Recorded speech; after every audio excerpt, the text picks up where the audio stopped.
안녕하세요. 불만찬 기자들입니다. 자, 이번 라운드 예상치 못한 흐름의 경기가 상당히 많았습니다. 네, 그래서 저희 예상도 많이 틀렸어요. 첫 끝발이 개끝발이라고. 그러니까 이제 안 믿을 거야. 무슨 네. 찬 기자 빨이 많이 없어요 이제. 재미로 하는 거니까요. 그러니까. 앞으로도 재미로 봐주십시오. 리뷰하겠습니다. 첫 경기 강원과 전북과 강원의 경기입니다. 말도 거예요. 그러니까 전북이 구스타보의 극장골로 2대1 역전승을 거뒀습니다.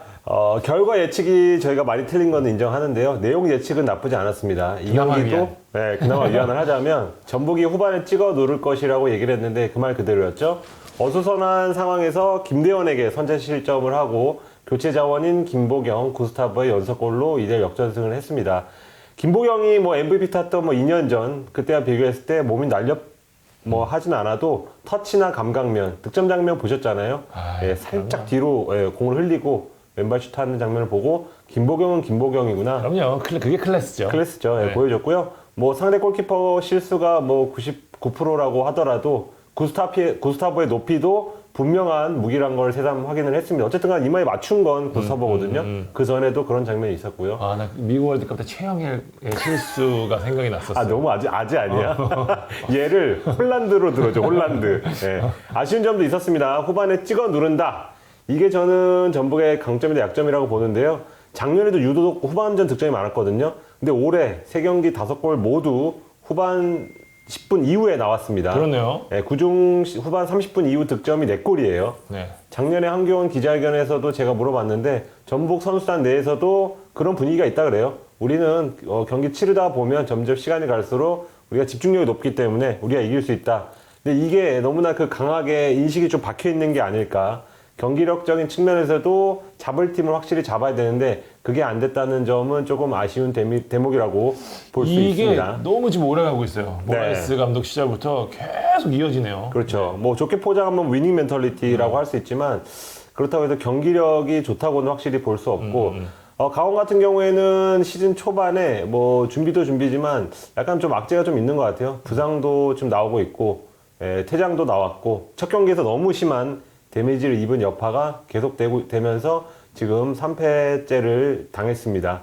그래서 골키퍼 김종호에 대해서는 사실 옹호하는 그런 입장도 있는데 사실 패배에 대한 비난을 받아야 된다고 저는 그렇게 생각을 하고 있어요. 사실 이 선수를 선발로 내세운 게 사실 오히려 그런 얘기가 많더라고요. 이 선수 실수도 실수인데 아니 이범수도 있고 이광현도 있는데 굳이 서드 골키퍼를 이 타이밍에 난 이유는 뭘까라는 그 의문에 대한 지적들도 있더라고요. 네, 왜냐면 지난 포항전 때 김종호가 기회 받아서 나쁘지 않다는 평가를 했다 그래요, 내부적으로. 그래서 한 번 더 기회를 준 것 같은데 다음 라운드에서 아마도 다시 바뀔 것 같습니다. 자, 볼만치 않은 선정 킹 오브 더 매치 누구로 할까요? 네, 김보경 KBK로 하겠습니다. 일단 동점골 상황에서 득점 장면 그런 플레이를 할 수 있는 K리그 선수가 많지 않다고 일단 생각을 하고 특히 이승기가 복귀한 다음에 이승기와 김보경의 그 거리를 잘 보시면 되게 재밌습니다. 계속 따라다녀요, 둘이 이렇게.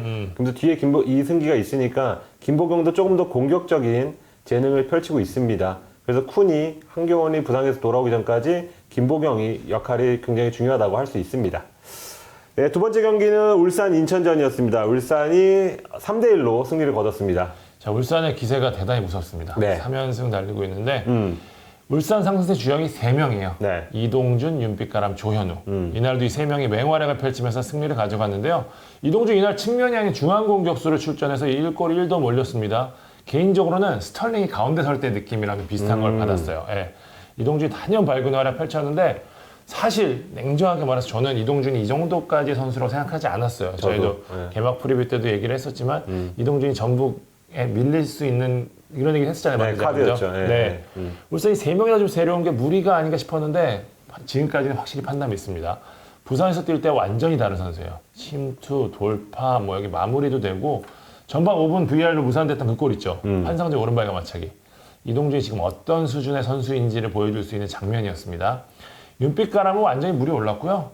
템포 조절, 킬 패스. 사실 윤빛가람이 8번 자리에서 좀 더 잘하는 선수였는데 지금은 공격적 마무리도 가능한 10번에 가까운 선수가 됐다는 점 울산 입장에서는 굉장히 고무적인 일이라고 생각하고요. 조현우는 설명 필요 없습니다.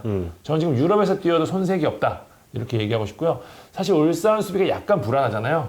매 경기 좀 찬스를 내주고 있는데 조현우가 이를 모조리 막아내고 있어요. 이날도 사실 네개바 슈팅도 그렇고 결정적인 기회가 맞아요. 좀 있었거든요. 조현우가 막아내면서 바뀔 수 있는 흐름을 지금 다 막아냈거든요.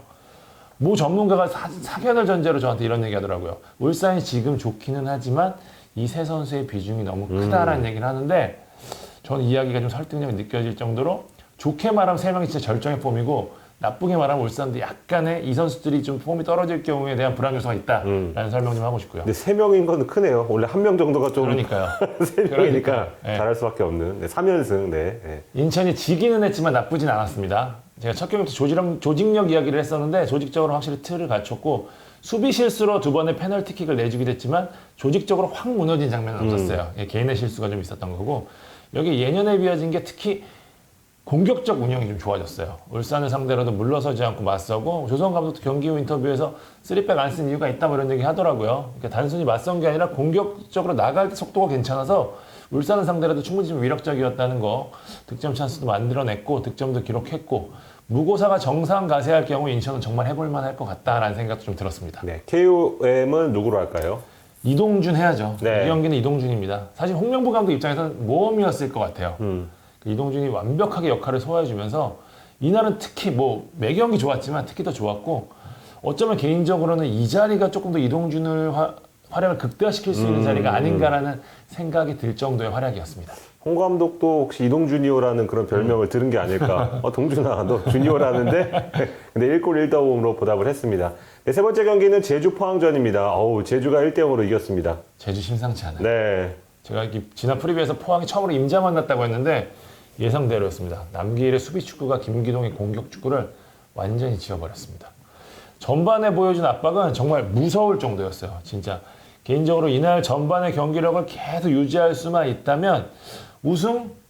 남기일 감독 말이 현실이 될 수도 있겠는데 라는 생각이 들었었어요. 제주가 사실 겨우내 큰 변화를 택하지 않았잖아요. 오히려 이게 좀 강점으로 자리 잡은 모습인데 지금 제주의 축구를 늪축구라고 하잖아요. 근데 이게 단순히 늪축구라고 하기에는 너무나 완벽해요. 그러니까 허리 수비, 두 줄 수비, 블록 형성이나 간격 유지가 거의 아틀레티코 마드리드 연상케 할 정도고요.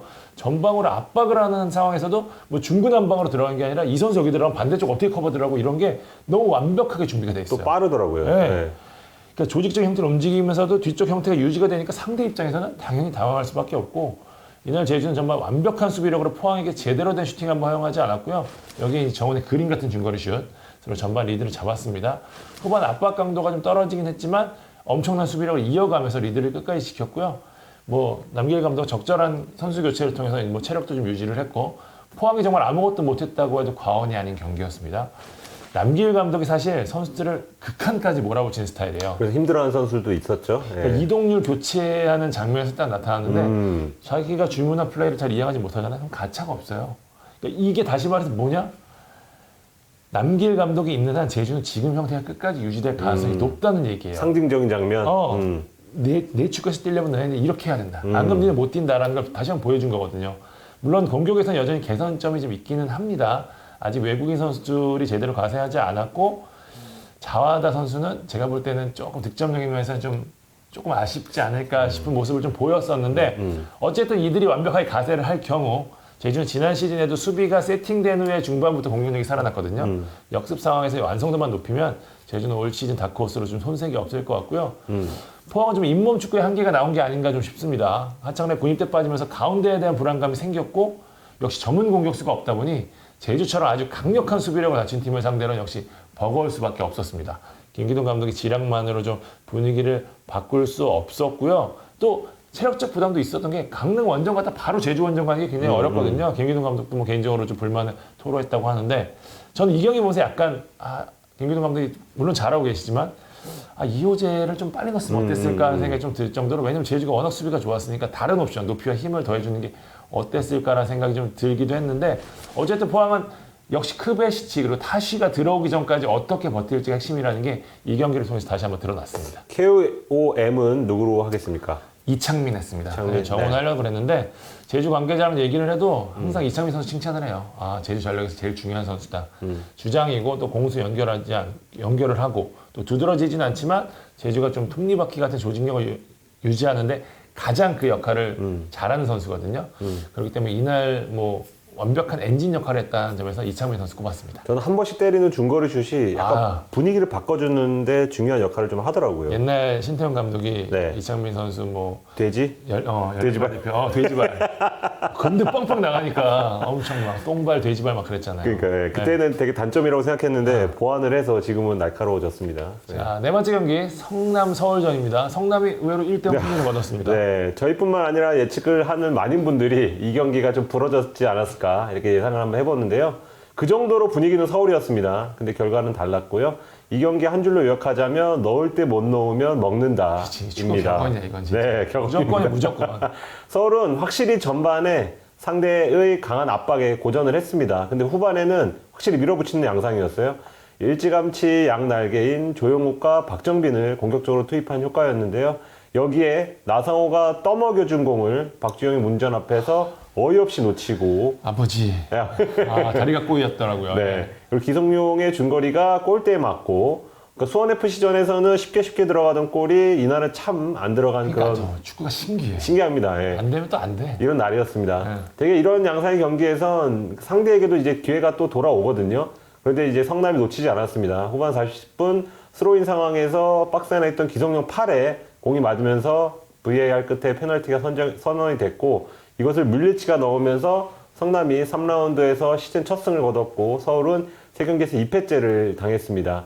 예, 아무래도 관심 있는 팀이 대중적으로 좀 서울이어서 서울 얘기부터 했지만 전술적으로 김남일 감독도 준비를 잘한 것 같아요. 맞아요, 그랬더라고요. 예, 일단 기성용이 지난 그 2경기를 돌아봤을 때는 전술의 핵심이라고 보고 끈질기게 압박을 했습니다. 이규성을 좀 올리고 이종성을 네. 수비형 미드필더로 두니까 맞아요. 오히려 중앙 쪽이 좀 더 탄탄해진 느낌? 네, 그 한 단계 위에는 김민혁까지 기성용을 좀 괴롭혔거든요. 그 과정에서도 뭐 12차례 장거리 패스를 성공하긴 했지만 그 어떤 손FC전과 같은 그런 레이저 패스를 하지는 못했고 그리고 좀 풀타임을 뛰었지만 조금 지침감이 없지 않아 좀 있었습니다. 집중력이 떨어진 상태에서 페널티까지 내줬고요.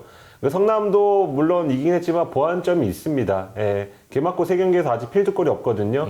그 부시는 이날 아예 명단에서 또 빠졌고요. 그래서 공격수들이 지금 밀리치를 계속해서 좀 의존해야 할 정도로 공격수들 역할을 하지 못한다는 것. 그리고 우리 시후, 예, 홍시후 선수는 사실 약간 개막전부터 나와갖고 좀 기대를 걸었는데 약간은 조금 시간이 좀 걸리는 그런 좀 모양이고요. 수비진도 계속해서 바뀌고 있는 것도 그러니까요. 조금 악재라고 볼 수 있어요. 그런데도 수비 조직력은 괜찮습니다. 그러니까 이상해요. 이날도 리차드 빠졌고 그리고 마상훈이 전반에 교체됐고 그런데도 수비 조직력이 무실점으로 막았다는 것. 성남 3경기 한 골밖에 안 내줬어요. 그러니까요. 이게 수비 어떤 그 전술 훈련을 짜임새 있게 좀 잘했다는 그런 좀 반증으로 좀 보입니다. 자, KOM 뽑아보죠. 마침 현장을 취재한 기자가 있어서 물어봤습니다. 김가을 기자가 다녀왔는데요. 강재호를 좀 꼽더라고요. 예. 강재호 선수가 최전방 홍시우 대신 22세 공격수로 나왔는데 기성용 압박도 잘했고 신인치고는 움직임도 좋았다고 하더라고요. 그래서 제가 그 말만 듣기에는 좀 그래서 기록도 찾아보니까 오프사이드 2번이나 걸릴 정도로 좀 공격에서 적극적인 모습. 그래서 앞으로도 좀 홍시우랑 22세 카드 경쟁을 할 것 같아서 강재우를 꼽겠습니다. 자, 5번째 경기도 굉장히 의외의 결과가 나왔습니다. 대구 광주전. 광주가 4대1 대승 이거 거뒀습니다. 뭐라고 예측했는지 이거 아마 무승부로 우리 둘 다 했던 것 같은데 맞아요. 예, 이번 라운드에선 상성이 얼마나 중요한지 엿볼 수 있는 그런 3라운드였는데요. 성남 김남일 감독은 데뷔 시즌인 지난해 시즌 초반 서울을 잡았고 개막전에서 박진섭 현 서울 감독이 이끄는 광주를 잡았습니다. 이번에는 박진섭의 서울을 잡았죠. 그러네요. 예, 광주도 어디서 많이 본 듯한 그런 경기를 재현했는데 작년 8월이었죠.